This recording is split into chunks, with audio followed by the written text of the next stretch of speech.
নমস্কাৰ প্ৰিয় দৰ্শক, দিনটোৰ আটাইতকৈ বেছি গুৰুত্বপূৰ্ণ খবৰসমূহৰ সৈতে আপোনাক ৰাইজৰ বাতৰিলৈ স্বাগতম জনাইছোঁ। আজি অসমীয়া আঘোণ মাহৰ 2 তাৰিখ আৰু ইংৰাজী 19 নৱেম্বৰ।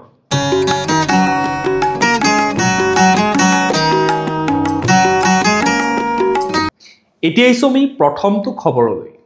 মুখ্যমন্ত্ৰীৰ বিস্ফোৰক মন্তব্য, জুবিনক মদ খুওৱা হৈছিল ধন সম্পত্তি লুণ্ঠনৰ বাবে। চাৰ্জশ্বিটত থাকিব সকলো।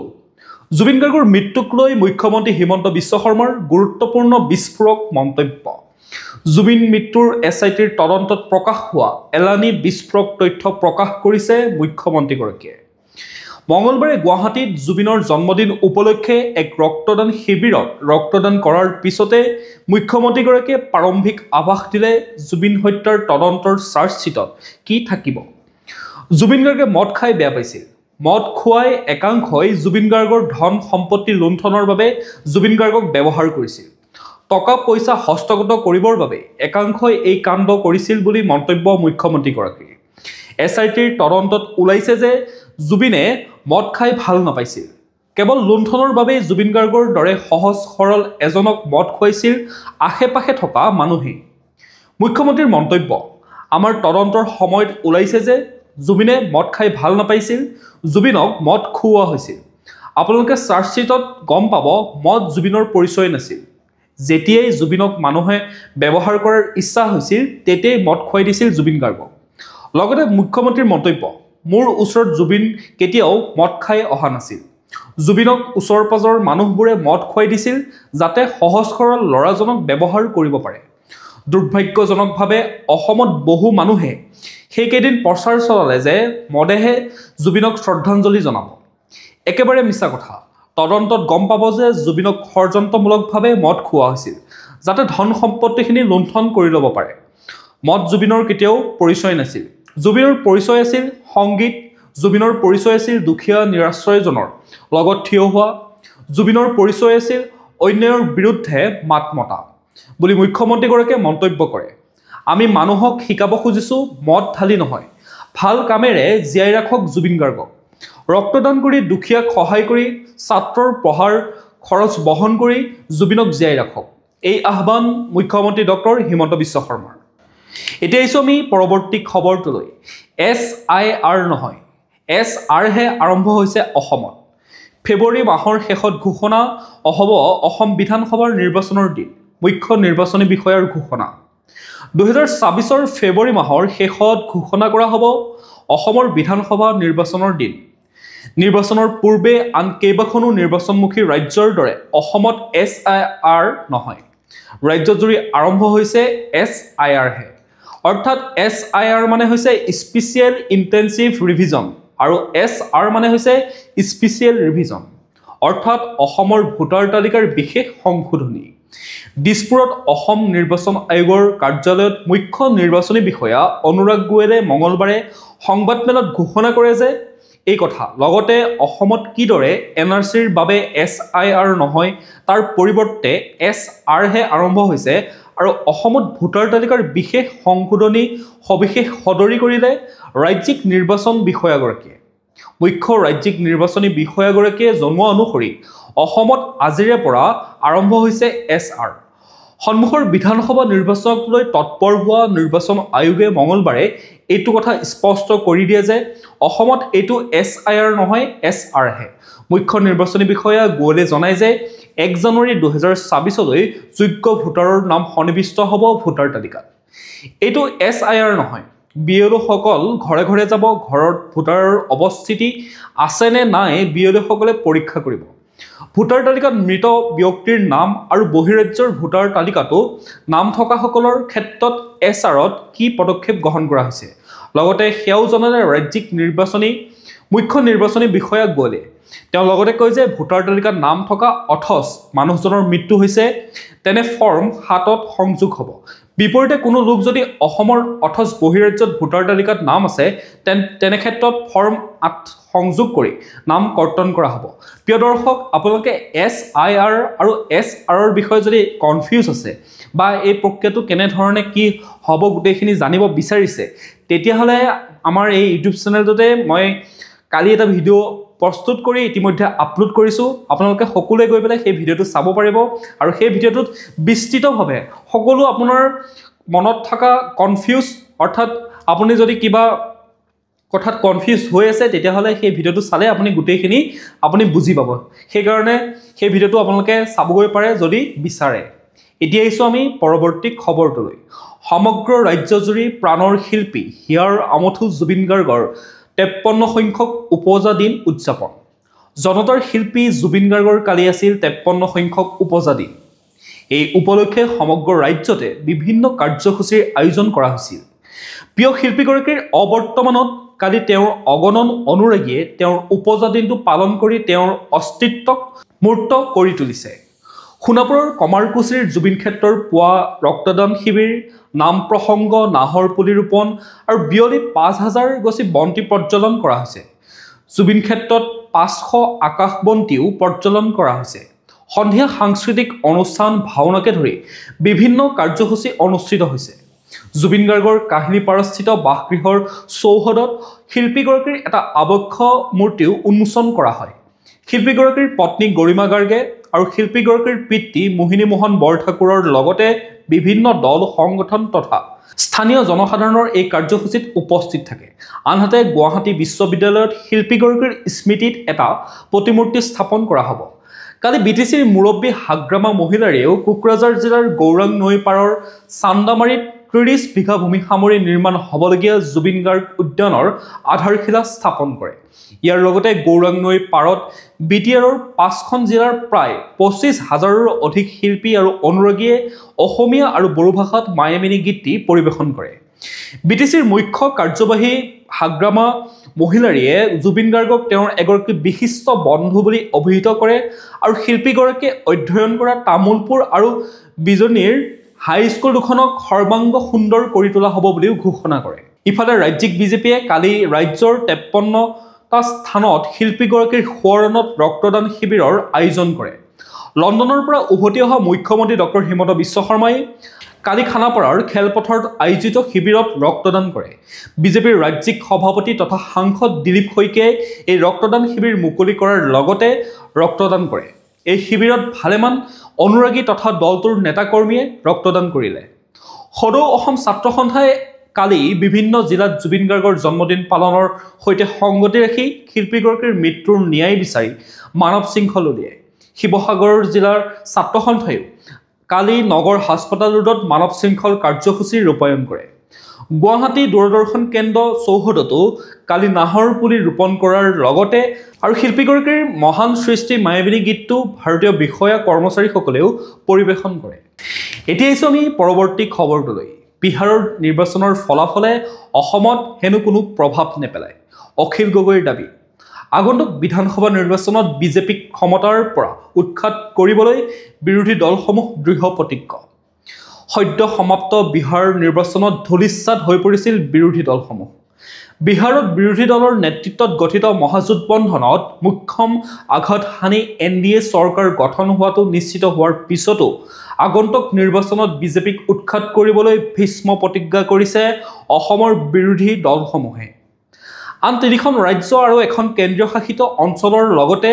অহা বছৰৰ আৰম্ভণিতে অসমত অনুষ্ঠিত হ'ব অসম বিধানসভা নিৰ্বাচন এই সন্দৰ্ভত ৰাজ্যৰ দলৰ মুৰব্বী অখিল গগৈয়ে কয় যে আমি অসমত বিজেপিক ক্ষমতাৰ পৰা আঁতৰাই নিবলৈ দৃঢ় প্ৰতিজ্ঞ তেওঁ লগতে কয় যে বিহাৰ নিৰ্বাচনৰ ফলাফলে অসমৰ নিৰ্বাচনত কোনো ধৰণৰ প্ৰভাৱ পেলাব নোৱাৰে অসমত বিহাৰ নিৰ্বাচনৰ কোনো প্ৰভাৱ নপৰে কিন্তু সকলো বিৰোধী দল একত্ৰিত হৈ থিয় দিব লাগিব আচলতে তৃণমূল পৰ্যায়ৰ পৰা বিৰোধী দলৰ মাজত ঐক্য থাকিব লাগে এই মন্তব্য কৰে অখিল গগৈয়ে বৰ্তমানৰ বিজেপিৰ নেতৃত্বাধীন এনডিএ চৰকাৰক পৰাস্ত কৰাৰ লক্ষ্যৰে 2024 চনৰ বিধানসভা নিৰ্বাচনত ঐক্যবদ্ধভাৱে প্ৰতিদ্বন্দ্বিতা কৰিবলৈ বিগত সপ্তাহত অসমৰ প্ৰধান 8টা বিৰোধী দলে আলোচনাত মিলিত হৈছিল কংগ্ৰেছ অসম জাতীয় পৰিষদ ৰাইজৰ দল CPIM CPI CPIML কে ধৰি বিৰোধী দলসমূহৰ নেতাসকল একত্ৰিত হৈ বিজেপি নেতৃত্বাধীন ৰাজ্য চৰকাৰৰ কথিত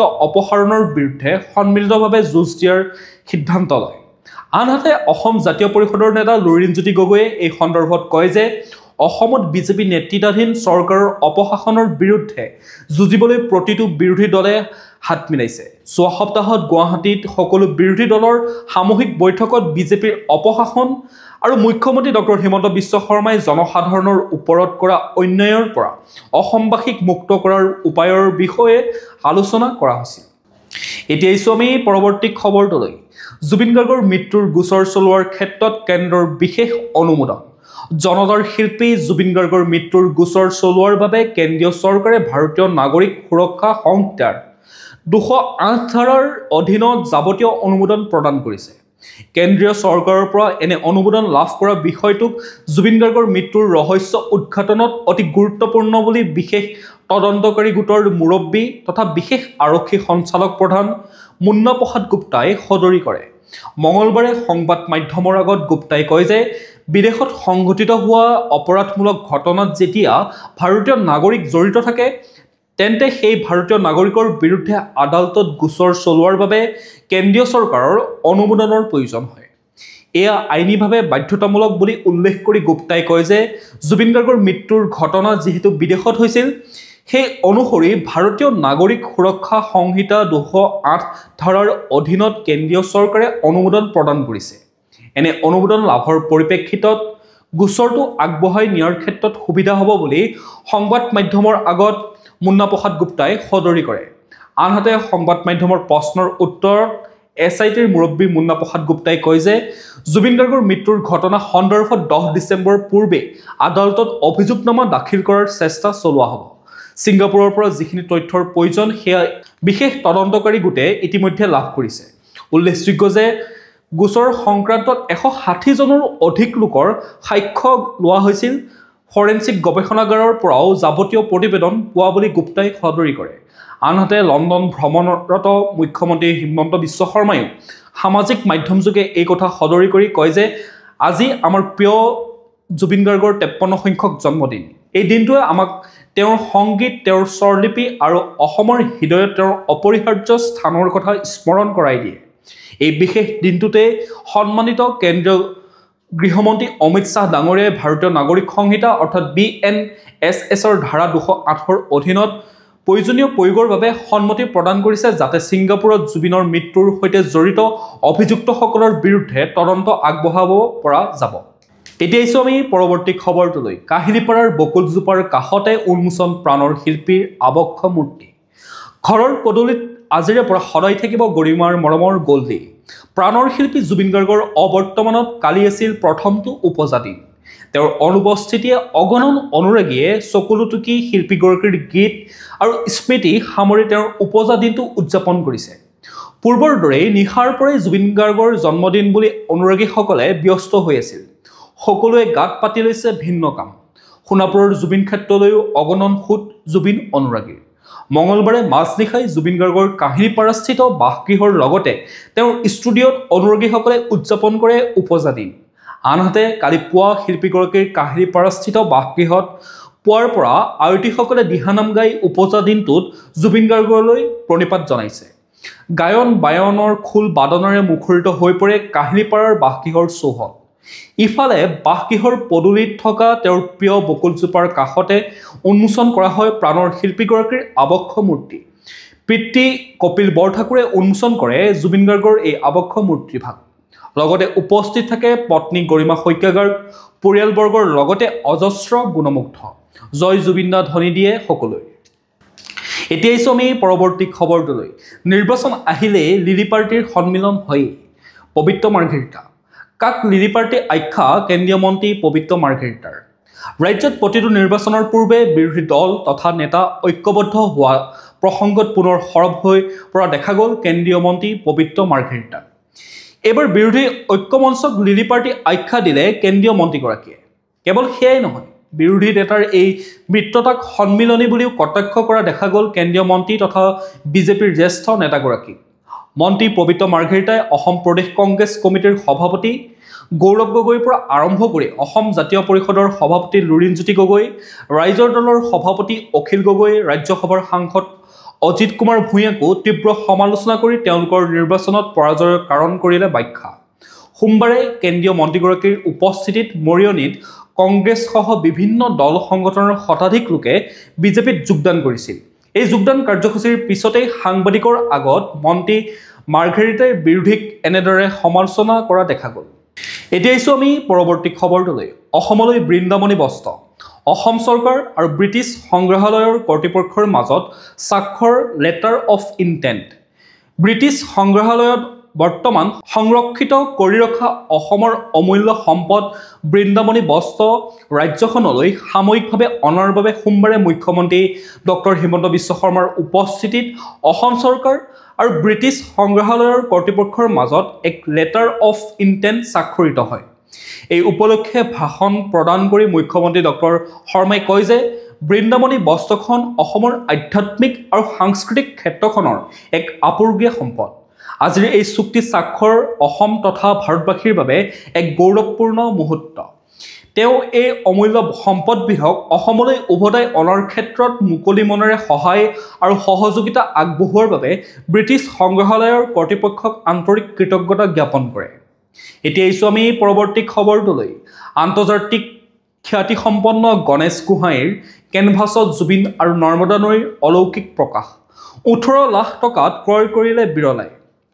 মুম্বাইৰ এখন বিখ্যাত চিত্ৰৰ প্ৰদৰ্শনী, বিশ্বৰ আগশাৰীৰ শিল্পীৰ সমাৱেশ।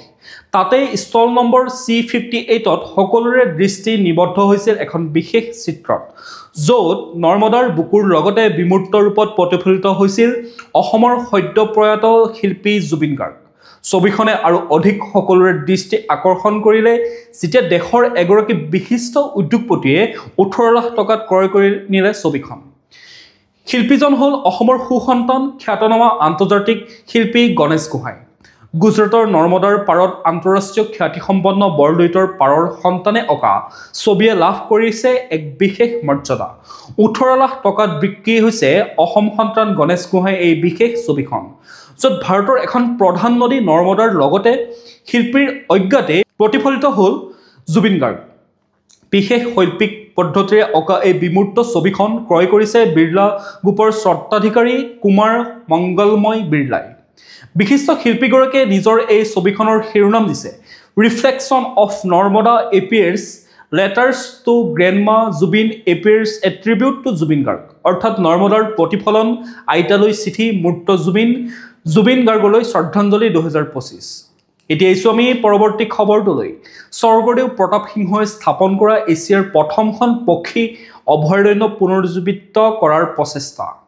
আহোম স্বৰ্গদেউ প্ৰতাপ সিংহই 17শ শতিকাতে মাজুলীত স্থাপন কৰিছিল এছিয়াৰ প্ৰথমখন পক্ষী অভয়াৰণ্য চৰাইচুং। স্বৰ্গদেৱে পক্ষীৰ বিচৰণস্থলী হিচাপে গঢ়ি তোলা প্ৰাচীন পক্ষী অভয়াৰণ্য চৰাইচুং এতিয়া বিপদাপন্ন। এই পক্ষী অভয়াৰণ্যখন পুনৰুজ্জীৱিত কৰাৰ বাবে আগবাঢ়ি আহিছে স্থানীয় বিধায়ক ভুৱন গাম। স্থানীয় বাসিন্দাৰ লগতে খেতিয়কৰ কোনো ক্ষতিসাধন নকৰাকৈ পক্ষী অভয়াৰণ্য পুনৰুজ্জীৱিত কৰিবলৈ পৰিকল্পনা গ্ৰহণ কৰিছে জিলা প্ৰশাসনে। এই পক্ষী অভয়াৰণ্যখনলৈ প্ৰতি বছৰে হাজাৰ হাজাৰ নানা ধৰণৰ পক্ষীৰ আগমন ঘটে। বিশেষকৈ শীতৰ আগমনৰ লগে লগে পক্ষীকুলৰ কলৰত মুখৰিত হৈ পৰে মাজুলীৰ চৰাইচুং। এই অভয়াৰণ্যখনলৈ দেশী বিদেশী পৰ্যটকৰ আগমন বৃদ্ধি কৰাৰ লক্ষ্যৰে জিলা প্ৰশাসনে মাজুলী বিধায়কগৰাকীৰ উদ্যোগত গ্ৰহণ কৰিছে এই পদক্ষেপ। এই চৰাইচুং পক্ষী অভয়াৰণ্যখন পুনৰুজ্জীৱিত কৰাৰ উদ্দেশ্যে সোমবাৰে চৰাইচুং অঞ্চলটো পৰিদৰ্শন কৰে মাজুলীৰ বিধায়ক ভুৱন গামৰ লগতে জিলা আয়ুক্ত ৰাতুল চন্দ্ৰ পাঠকে। এতিয়া আহিছোঁ আমি পৰৱৰ্তী খবৰটোলৈ। ব্ৰিটেইনক এই বছৰ হ'বলগীয়া হৰ্ণবিল মহোৎসৱৰ অংশীদাৰ ৰাষ্ট্ৰ হিচাপে ঘোষণা। নাগালেণ্ড চৰকাৰে ব্ৰিটেইনক এই বছৰ হ'বলগীয়া হৰ্ণবিল মহোৎসৱৰ অংশীদাৰ ৰাষ্ট্ৰ হিচাপে ঘোষণা কৰিছে। চলিত বছৰ 1 পৰা 10 ডিচেম্বৰলৈ কোহিমাৰ কিচামা গাঁৱত এই মহোৎসৱ অনুষ্ঠিত হ'ব। এই সন্দৰ্ভত নাগালেণ্ডৰ মুখ্যমন্ত্ৰী নেইফিউ ৰিঅ' আৰু ভাৰতৰ ব্ৰিটিছ কাউন্সিলৰ সঞ্চালক এলিছন বাৰেটৰ মাজত কালি এখন চুক্তি সম্পাদন হয়। চুক্তি সম্পাদনৰ সময়ত নতুন দিল্লীত ভাৰতৰ ব্ৰিটিছ উচ্চায়ুক্ত লিণ্ডি কেমেৰান আৰু দুয়োপক্ষৰ প্ৰতিনিধিবৰ্গ উপস্থিত আছিল। প্ৰিয় দৰ্শক, আপোনালোকে বাতৰিসমূহ চাই থাকিব, লগতে আমাৰ চেনেলটো ছাবস্ক্ৰাইব কৰি ল'ব আৰু নটিফিকেশ্যন বেল আইকনটো প্ৰেছ কৰি ৰাখিব, যাতে প্ৰতিদিনে আপোনালোকে আমাৰ ভিডিঅ'ৰ আপডেটসমূহ পাই থাকে। লগতে ভিডিঅ'টো যদি চাই ভাল পালে এটা লাইক কৰিব আৰু কমেণ্টত আপোনাৰ মতামত দিবলৈও নাপাহৰিব। এতিয়া জানি লওঁ আহক আজিৰ দিনটোৰ বতৰা। ভাৰতীয় বতৰ বিজ্ঞান কেন্দ্ৰৰ তথ্য মতে 19 নৱেম্বৰ 2025 বুধবাৰৰ দিনটো অসমৰ বতৰ ফৰকাল আকাশৰ সৈতে উষ্ণতা মধ্যমীয়া হোৱাৰ সম্ভাৱনা আছে। দিনটোৰ সৰ্বোচ্চ তাপমাত্ৰা হ'ব 28 ডিগ্ৰী সেলসিয়াছ আৰু ৰাতিৰ সৰ্বনিম্ন তাপমাত্ৰা হ'ব 16 ডিগ্ৰী সেলসিয়াছৰ লগতে ৰাতি কিছু পৰিমাণে উষ্ণতা হ্ৰাস পাব।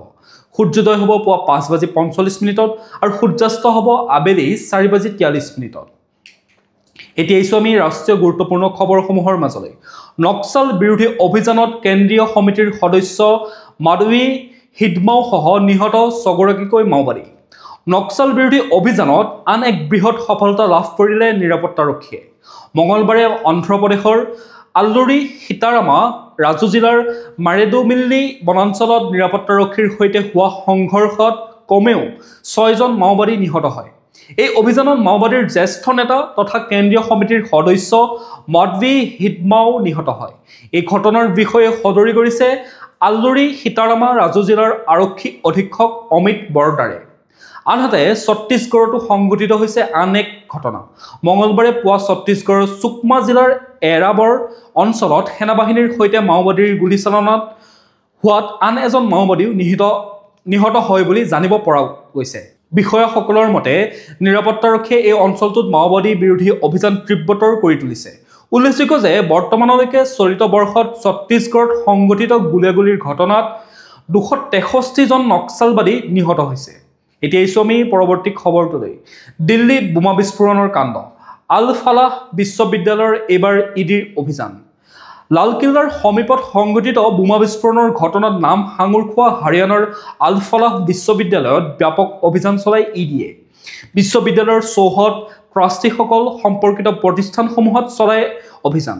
তাৰোপৰি দিল্লীৰ উখলা আৰু জামিয়া নগৰ সহ 25টা স্থানত অভিযান অব্যাহত ৰাখিছে ইডিয়ে। জানিব পৰা মতে আল ফালাহ বিশ্ববিদ্যালয়ৰ বিৰুদ্ধে আৰ্থিক অনিয়মৰো অভিযোগ উত্থাপিত হৈছে। ইডিয়ে ইয়াৰ পুঁজিৰ উৎস আৰু লেনদেনৰ তদন্ত আৰম্ভ কৰিছে। বিস্ফোৰণ কাণ্ডৰ সৈতে নাম সাঙুৰ খোৱা কেইবাজনো অভিযুক্ত বিশ্ববিদ্যালয়খনৰ সৈতে জড়িত আছিল। এই তথ্যৰ ভিত্তিতে অভিযান চলাই ইডিয়ে।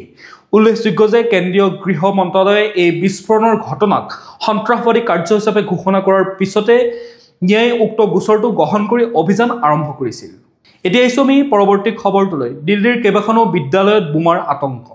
দিল্লী বিস্ফোৰণৰ দুঃস্বপ্ন এতিয়াও সতেজ। ইয়াৰ মাজতে ৰাজধানীৰ কেইবাখনো নিম্ন আদালতত বোমাতংক। লগে লগে খালী কৰা হয় সকলো আদালত। বন্ধ কৰি দিয়া হৈছে শুনানি। ইতিমধ্যে ঘটনাস্থলীত উপস্থিত হৈছেগৈ দিল্লী আৰক্ষীৰ এটা বৃহৎ দল বম স্কোৱাড। আৰম্ভ হৈছে তালাচী অভিযান। কেৱল সেয়াই নহয়, দিল্লীৰ দ্বাৰকা আৰু প্ৰশান্ত বিহাৰ অঞ্চলৰ দুখন CRPFৰ বিদ্যালয়তো বোমাৰ আতংক বিয়পি পৰিছে। প্ৰিয় দৰ্শক, এতিয়া আহিছো আমি খেল জগতৰ খবৰসমূহৰ মাজলৈ। ISSF ৰাইফল আৰু পিষ্টল ৱৰ্ল্ড চেম্পিয়নশ্বিপত ভাৰতৰ গুৰপ্ৰীত সিঙৰ পুৰুষৰ 25 মিটাৰ ইভেণ্টত ৰূপৰ পদক লাভ। ইজিপ্তৰ কাইৰোত চলিত ISSF ৰাইফল আৰু পিষ্টল ৱৰ্ল্ড চেম্পিয়নশ্বিপত ভাৰতৰ গুৰপ্ৰীত সিঙে পুৰুষৰ 25 মিটাৰ ইভেণ্টত ৰূপৰ পদক লাভ কৰিবলৈ সক্ষম হয়। বিশ্ব চেম্পিয়নশ্বিপত গুৰপ্ৰীত সিঙৰ দ্বিতীয়টো পদক। 2018 চনতো গুৰপ্ৰীত সিঙে বিশ্ব চেম্পিয়নশ্বিপত ৰূপৰ পদক লাভ কৰিবলৈ সক্ষম হৈছিল। গুৰপ্ৰীতৰ পদকৰ সৈতে ভাৰতে বিশ্বৰ চেম্পিয়নশ্বিপত 3টা সোণ, 6টা ৰূপ, 4টা ব্ৰঞ্জ সহ 13টা পদকেৰে তৃতীয় স্থান দখল কৰি অভিযান সমাপ্ত কৰে। বিশ্ব চেম্পিয়নশ্বিপত প্ৰথম আৰু দ্বিতীয় স্থানত আছে ক্ৰমে চীন আৰু কোৰিয়া। অসমে হায়দৰাবাদত অনুষ্ঠিত 25 ৰাষ্ট্ৰীয় পেৰা ছুইমিং চেম্পিয়নশ্বিপত 2025ত এক প্ৰেৰণাদায়ী প্ৰদৰ্শন আগবঢ়াই মুঠ 13টা পদকেৰে সৈতে অসমলৈ গৌৰৱ কঢ়িয়াই আনিবলৈ সক্ষম হৈছে। এতিয়া আইছো আমি আন্তঃৰাষ্ট্ৰীয় গুৰুত্বপূৰ্ণ খবৰসমূহৰ মাজলৈ। যুদ্ধৰ বাবে সাজু হৈছে চীনৰ ৰবটিক সেনা। ৰণক্ষেত্ৰত নহ'ব মৃত্যু, নিদিব পৃষ্ঠভংগ। যুদ্ধক্ষেত্ৰত অৱতীৰ্ণ হ'বলৈ সম্পূৰ্ণৰূপে সাজু হৈ উঠিছে চীনৰ ৰবটিক সেনা। ইউবিটেক বপটিক্সে প্ৰস্তুত কৰা বাকৰ S2 মডেলৰ যুঁজাৰু ৰবটৰ প্ৰথমটো সেনাবাহিনীৰ এক ভিডিঅ' প্ৰতিষ্ঠানটোৱে মুকলি কৰিছে। মানৱাকৃতিৰ ৰবটৰ এই মডেল ৰণকৌশলত পাৰ্গত। যুদ্ধক্ষেত্ৰত মানৱৰ পৰিৱৰ্তে সেনা হিচাপে অৱতীৰ্ণ হ'বলৈ চীন ইউবিটেক ৰবটিক্সে এই বিশেষ ৰবট তৈয়াৰ কৰিছে। সামাজিক মাধ্যমত সম্প্ৰতি চীনে তৈয়াৰ কৰা এই সেনাৰূপী ৰবটে বিশেষ চৰ্চা লাভ কৰিবলৈ সক্ষম হয়। প্ৰিয় দৰ্শক আজিৰ দিনটোৰ গুৰুত্বপূৰ্ণ খবৰসমূহ আছিল ইমানেই আপোনালোকে যদি এতিয়াও আমাৰ চেনেলটো ছাবস্ক্ৰাইব কৰি লোৱা নাই অনুগ্ৰহ কৰি চেনেলটো ছাবস্ক্ৰাইব কৰি লওক আৰু নটিফিকেশ্যন বেল আইকনটো প্ৰেছ কৰি ৰাখক যাতে প্ৰতিদিনে আপোনালোকে আমাৰ ভিডিঅ'ৰ আপডেটসমূহ পাই থাকে লগতে ভিডিঅ'টো যদি চাই ভাল পালে এটা লাইক কৰি থৈ যাব আৰু কমেণ্টত আপোনাৰ মতামত দিবলৈও নাপাহৰিব কাইলৈ পুনৰ একে সময়তে লগ পোৱাৰ প্ৰতিশ্ৰুতিৰে আপোনাক বহুত বহুত ধন্যবাদ জ্ঞাপন কৰিছোঁ